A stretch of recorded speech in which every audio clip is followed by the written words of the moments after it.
ejaculation precoce cyangwa kurangiza vuba biterwa na byinshi. Bishobora guterwa n'ingwara ahanini ku bice 95% kwijana igitsina cigabo bivanye n'ivyo twita erection kugira ngo ciyongere n'amaraso aba yinjiyemo. Bisaba yuko ya mitsi itwara amaraso iba imeze neza. Rero haba ejaculation precoce cyangwa twita ko haba ejaculation precoce kurangiza vuba mu gihe imibonano yabaye munsi minota 3.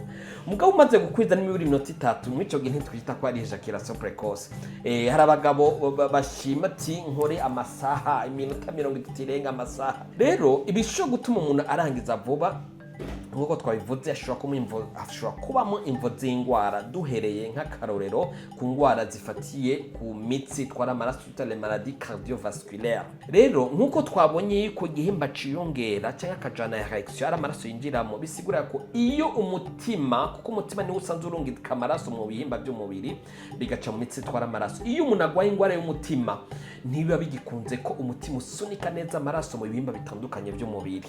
Nico gihe tuvyita nk'akarorero umuntu agwaye hypertension agira ikibazo cya ejaculation precoce. Abo ni ingwara twita les maladies métaboliques, ingwara zifatiye ku mubiri bijanye no gufungura cyane ibirema biguma mu mubiri nk'akarorero ingwara za diabete. Igwa byinshi bw'isukari mu mubiri buca kugabanya iyindi nkabuzo y'umubiri twita testosterone. Rero ku muntu agwaye diabete isukari iragabanya iyo testosterone bigaca bituma ugira ikibazo cyo kurangiza vuba. Niyo mpamvu abagwayi bagwaye ingwara y'isukari bamana ico kibazo akora imibonano umunota umwe abahejeje amasegonda 30 bahejeje. Ikindi kigabanya iyo testosterone ni ku bantu banywa inzoga alcohol.